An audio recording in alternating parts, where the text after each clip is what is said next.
Les Grecs étant sensibles à tout ce qui est beau, comme j'ai pu dire tout à l'heure, pour le coup, à l'inverse de la préhistoire, on va commencer à voir certaines formes, une certaine embellie du corps.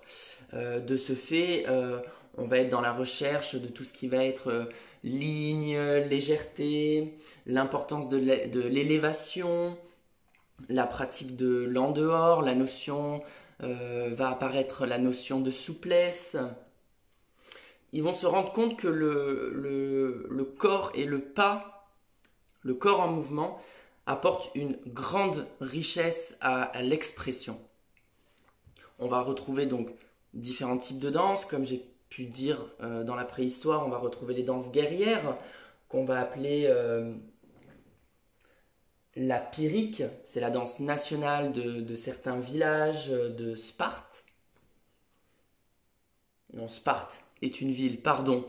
Bref, ça va être donc la pyrrhique, cette danse guerrière, va être une préparation militaire qui va imiter les gestes de combat, comment se tenir la main pour, comme je disais tout à l'heure, se donner de la force. On va retrouver la danse dans les rites religieux, dans différents cultes également, afin de vénérer différents dieux, comme le culte d'Artémis, le culte d'Apollon, dieu du soleil, le culte de Dionysos, dieu du vin, du printemps, de la fête.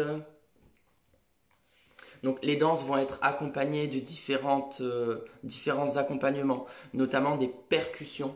C'est le seul, si je puis dire, c'est la première musique.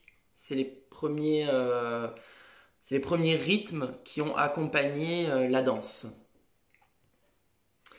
Et après, on va retrouver évidemment la danse dans son art propre, dans les théâtres grecs, qui est réservé, pour le coup, seulement aux hommes à cette époque-là, où on va retrouver la tragédie, qui va être une sorte d'opéra avec des personnages qui vont chanter, qui vont se mettre en mouvement.